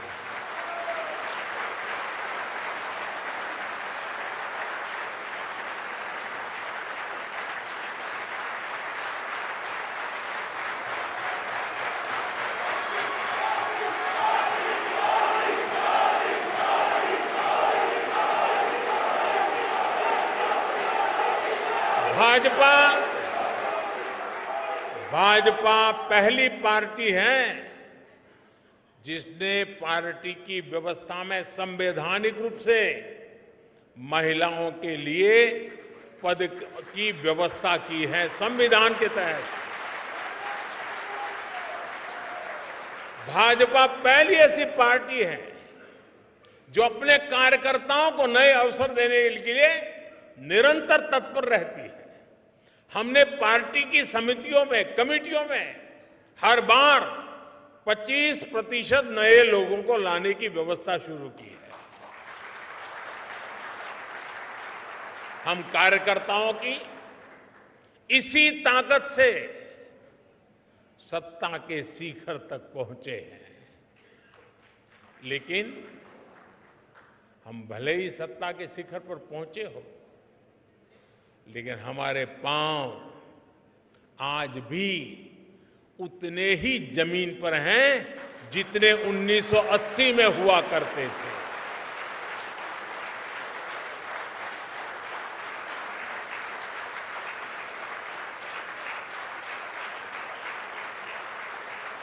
भाजपा में ऐसे कार्यकर्ताओं की बहुत बड़ी फौज है जो कष्ट उठाकर, परेशानी झेलकर, कर्तव्य भावना से लगातार देश सेवा में जुटे रहते हैं। हम जहां भी काम करते हैं सामूहिकता की भावना से काम करते हैं, टीम वर्क के साथ काम करते हैं। भाजपा वो पार्टी है जिसमें मुक्त चिंतन होता है, नए विचार सृजित होते हैं, नए विचारों का सम्मान होता है। चिंतन और अध्ययन करने वाले एक बहुत बड़ा वर्ग हमारे भाजपा परिवार का विशाल विस्तार है, हिस्सा है, वटवृक्ष की भांति है। भाजपा वो पार्टी है जिसमें समाज के अलग अलग वर्गों को प्रतिनिधित्व देने के लिए प्रभावी और क्रियाशील मोर्चे और कमेटियां हैं। भाजपा में हर मोर्चा अपनी सामाजिक भूमिका में सक्रिय भी होता है, प्रभावशाली भी होता है। साथियों, भाजपा की एक और विशेषता है कि हमारी पार्टी समाज के साथ जुड़कर के काम करती है। भाजपा में समाज की सेवा के माध्यम से कार्यकर्ताओं को गढ़ा जाता है। जैसे कि आपने देखा होगा, आजकल भाजपा सांसद अपने क्षेत्र में खेल प्रतियोगिताएं करा रहा है। इनके आयोजन में बड़ी जिम्मेदारी भाजपा के वहां के स्थानीय कार्यकर्ता ही निभा रहे हैं। इसमें देश के लाखों युवाओं को भाग लेने का मौका मिल रहा है। हजारों युवाओं को पदक मिल रहे हैं, उनके लिए आगे बढ़ने के रास्ते खुल रहे हैं और हमें भी क्षेत्र के सामर्थ्य का परिचय होता है। इसी तरह कहीं कोई प्राकृतिक आपदा हो, समाज के सामने कहीं कोई चुनौती आए या फिर रक्तदान जैसे समाज सेवा से जुड़ा अभियान हो, भाजपा के कार्यकर्ता सबसे पहले पहुंचते हैं और सबसे आखिरी तक मोर्चे पर डटे रहते हैं।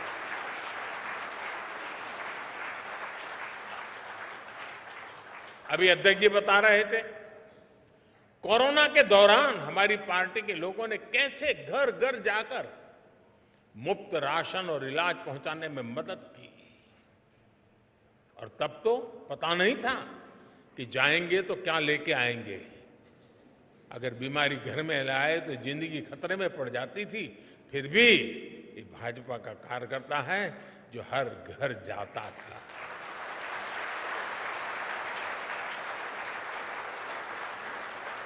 आज भाजपा और भाजपा कार्यकर्ताओं का समाज के साथ जो भावात्मक संबंध है, वो आपको किसी और राजनीतिक दल में नजर आएगा कि नहीं आएगा, ये मैं कह नहीं सकता। साथियों, जब हम समाज की सेवा के लिए अपना जीवन खपाते हैं तो सरकार बनाने का अवसर मिलने पर भी ये हमारी प्राथमिकता होता है।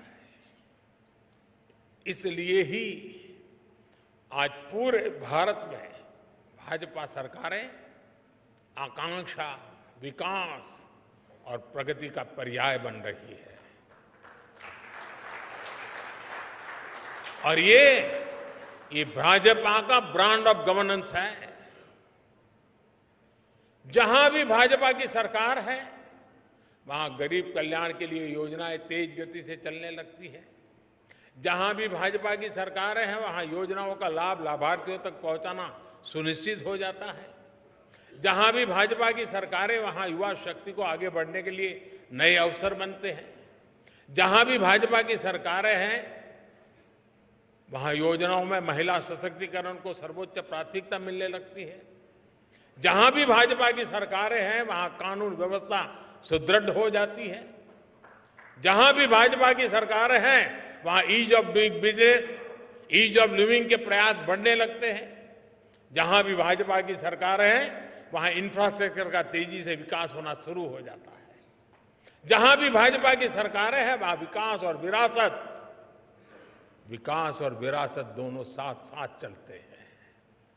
साथियों, मैं समझता हूं अब समय आ गया है कि हमारी यूनिवर्सिटीज, एकेडमिशियंस और एक्सपर्ट्स भारत के पिछले 75 साल के अलग अलग गवर्नेंस मॉडल्स की कंपैरेटिव स्टडी करें, एनालिसिस करें, देश और दुनिया के सामने रखें।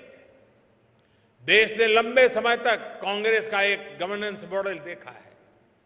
देश ने कम्युनिस्टों का भी कुछ राज्यों में गवर्नेंस का मॉडल देखा है। देश ने परिवारवादी फैमिली रन पार्टियों के काम करने का तरीका भी देखा है। अलग अलग गठबंधनों की सरकारों का गवर्नेंस मॉडल भी देश ने देखा है। और देश आज पूर्ण बहुमत वाली भाजपा सरकारों का गवर्नेंस मॉडल भी देख रहा है। एक निश्चित पैरामीटर्स के साथ जब इसकी एनालिसिस होगी तो गवर्नेंस के मॉडल का महत्व समझ में आएगा। देश के सामान्य मानवी को भी पता चलेगा कि गवर्नेंस के किस मॉडल ने देश को क्या दिया, उसके परिणाम क्या निकले और उनके लिए क्या बेहतर रास्ता है। साथियों, आज भारतीय जनता पार्टी के प्रत्येक कार्यकर्ता को एक बात समझना बहुत आवश्यक है। देश इस समय जिस कालखंड से गुजर रहा है वो तेज विकास के लिए बहुत अहम है। ये अमृतकाल ये सिर्फ शब्द समूह नहीं है, ये धरती की सच्चाई है। 140 करोड़ देशवासियों की दिलों की धड़कन है।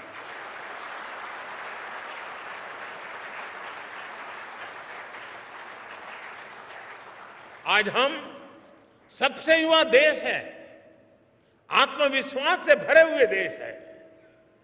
पूरे विश्व में दुनिया के बड़े बड़े मंचों पर आज अगर किसी का डंका बज रहा है तो नाम है हिंदुस्तान, वो नाम है भारत।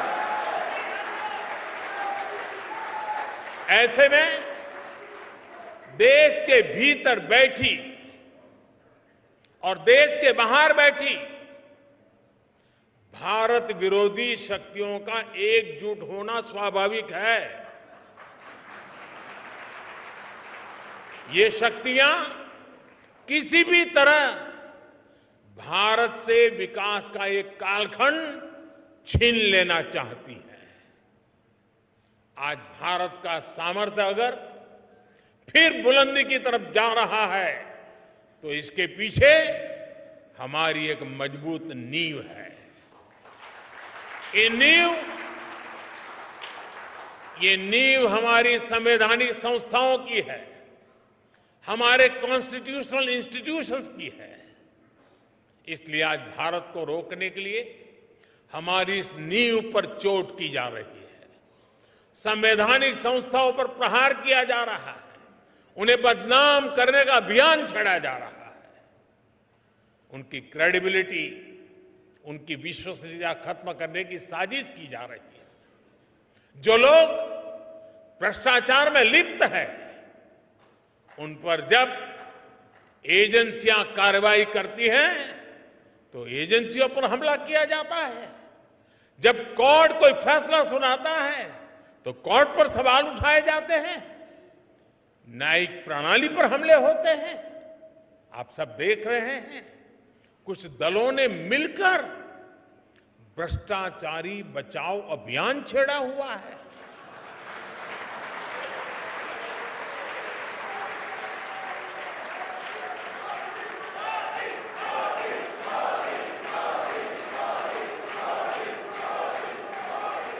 आज भ्रष्टाचार में लिप्त जितने भी चेहरे हैं, वो सब एक साथ एक मंच पर आ रहे हैं।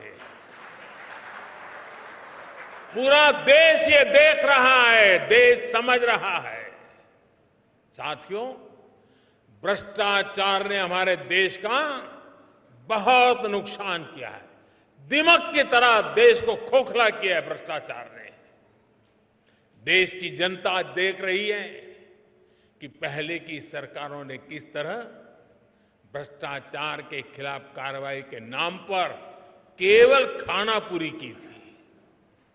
लेकिन पिछले 9 साल में भाजपा सरकार ने भ्रष्टाचार के खिलाफ जो अभियान चलाया, उसने आज भ्रष्टाचार और भ्रष्टाचारियों दोनों की जड़ें हिला दी है।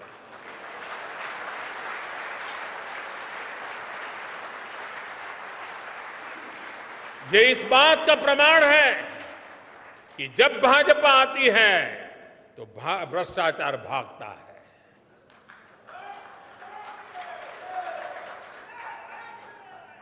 मैं आपको कुछ आंकड़े बताना चाहता हूं आज।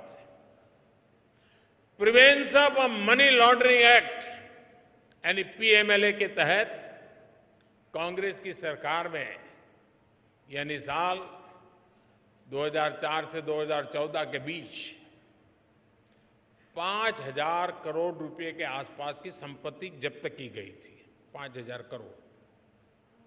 इसी एक्ट के तहत पिछले 9 वर्षों में भाजपा सरकार ने 1,10,000 करोड़ रुपए से ज्यादा की संपत्ति जब्त की है।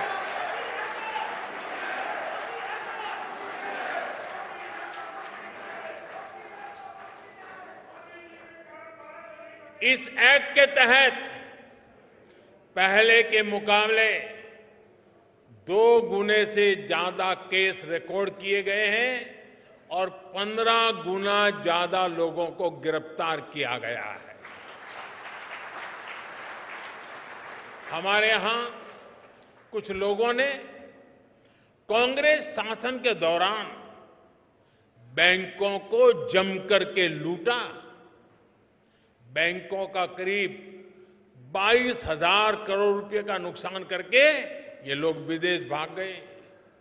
आज भाजपा सरकार ने इन लोगों की करीब करीब 20,000 करोड़ रुपए की संपत्ति जब्त करवा दी है।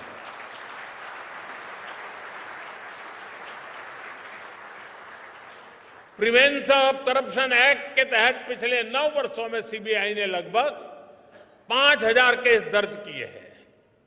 बीजेपी सरकार में भ्रष्टाचार के आरोपों से घिरे हुए सैकड़ों बड़े अधिकारियों को संविधान दिखाया, सरकार के नियम दिखाए और उनको जबरन रिटायर किया गया है, घर भेज दिया गया है और उनके खिलाफ कार्रवाई की गई है। साथियों, आजादी के 7 दशकों में पहली बार भ्रष्टाचार पर इस तरह की चोट हो रही है। पूरे देश की जनता आज भ्रष्टाचारियों पर हो रही कार्रवाई से खुश है। आपकी यही जानकारी है ना?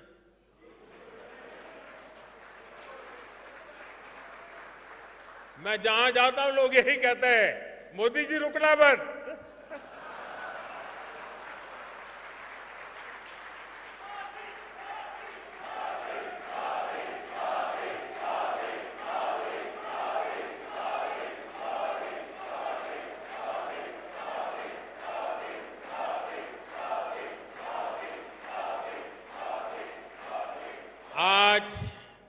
हर देशवासी समझता है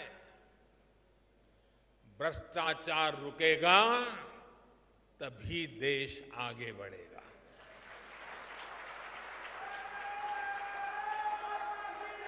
और जब हम इतना सारा करेंगे तो कुछ लोग तो नाराज होंगे ही होंगे।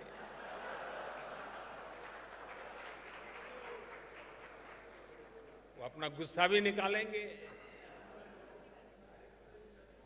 लेकिन इनके झूठों आरोपों से न देश झुकेगा, न भ्रष्टाचार के विरुद्ध कार्रवाई थमने वाली है।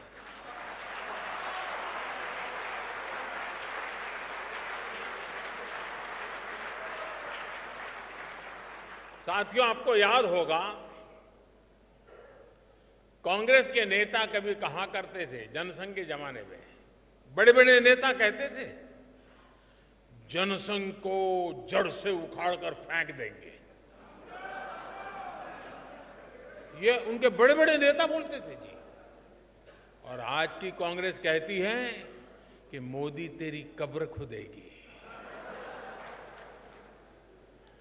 जनसंघ को मिटाने की, भाजपा को मिटाने की अनेक बार साजिशें हुई। और ये तो वो लोग हैं जिन्होंने मुझे भी जेल में डालने के लिए क्या क्या जाल नहीं बिछाई, लेकिन वो पूरी तरह नाकाम रहे।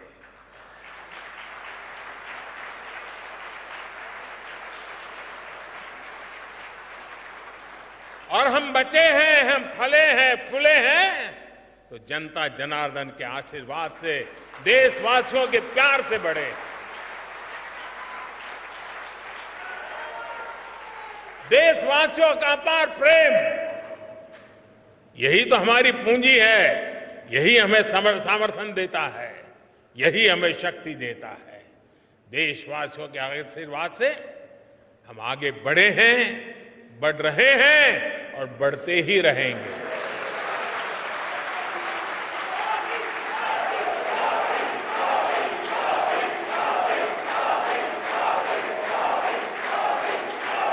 हम यहां से आगे बढ़ेंगे, वो भी देशवासियों के विश्वास से बढ़ने वाले हैं। साथियों, भाजपा ये वो पार्टी नहीं है जो अखबारों से, टीवी स्क्रीन की चमक से पैदा हुई हो। ये भाजपा ट्विटर हैंडलों और यूट्यूब के चैनलों से पैदा नहीं हुई है। ये भाजपा अपने कार्यकर्ताओं के त्याग तपस्या से बनी हुई है। भाजपा जमीन पर काम करके आगे बढ़ी है। भाजपा गांव में, खेत खलिहानों में गरीबों के साथ कंधा से कंधा मिलाकर तप करके आगे बढ़ी है। मुझे बहुत सारे लोग कहते हैं, अरे मोदी जी अब सत्ता मिल गई, 2-2 बार प्रधानमंत्री बन गए, अभी भी क्यों इतना दौड़ते रहते हो, क्यों भागते रहते हो? अरे कभी तो मौज करो, आराम करो। लेकिन उन लोगों को पता नहीं है बीजेपी कार्यकर्ता की नियति आराम करना, बैठना, मौज करना हो नहीं सकती।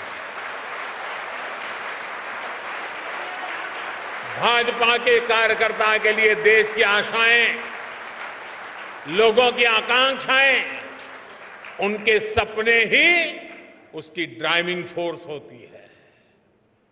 इसी के लिए भाजपा कार्यकर्ता दिन रात दौड़ता है, भागता है, काम करता है, वो रुकता नहीं है, थकता नहीं है, झुकता भी नहीं है। लेकिन साथियों, हमें याद रखना है, हमारी ये लड़ाई आसान नहीं है। भाजपा को डगर डगर पर भ्रष्टाचार से लड़ना है।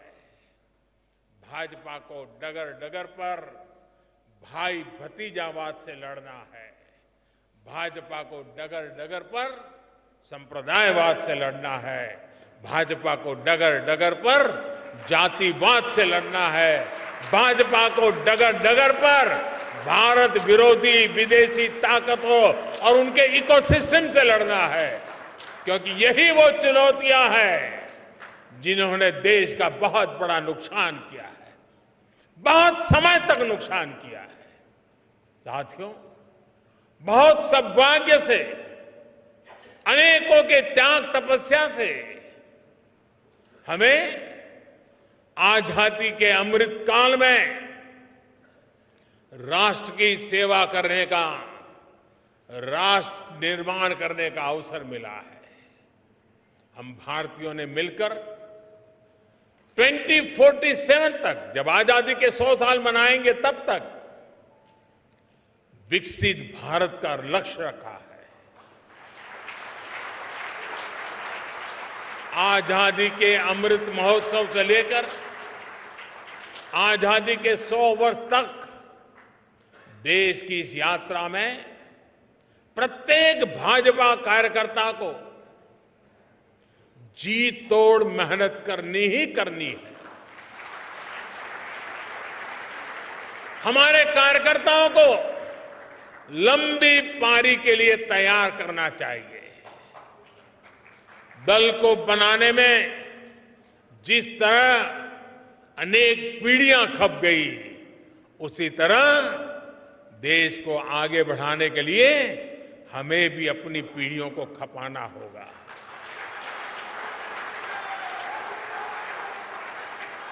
साथियों, मैं आपको फरवरी 2018 में इसी कार्यालय में कही हुई अपनी एक बात को आज याद दिलाना चाहता हूं। 2018 में इसी भवन का लोकार्पण करते हुए मैंने कहा था कि कार्यालय हमारी कर्मभूमि है, लेकिन भारत की सीमा ही हमारे कार्यों की सीमा है।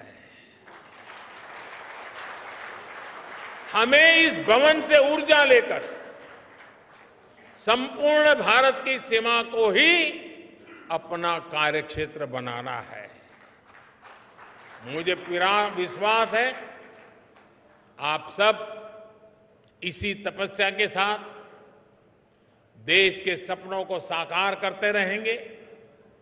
जो सपना हमने पहले देखा था, उसे हम आज पूरा होता देख रहे हैं। जो सपना हम आज देख रहे हैं, वो भविष्य में पूरा होकर रहेगा। इसी विश्वास के साथ आज के इस मंगल अवसर पर और नवरात्रि के पावन त्योहारों के बीच मैं आप सबको, देशवासियों को अनेक अनेक शुभकामनाएं देता हूं। बहुत बहुत धन्यवाद।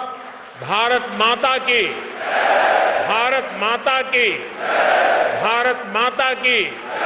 वंदे वंदे वंदे वंदे वंदे वंदे वंदे वंदे मातरम।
तो ये सीधी तस्वीरें आप देख रहे थे दिल्ली के बीजेपी कार्यालय की मुख्यालय पे, जहां पर बीजेपी के केंद्रीय कार्यालय के विस्तार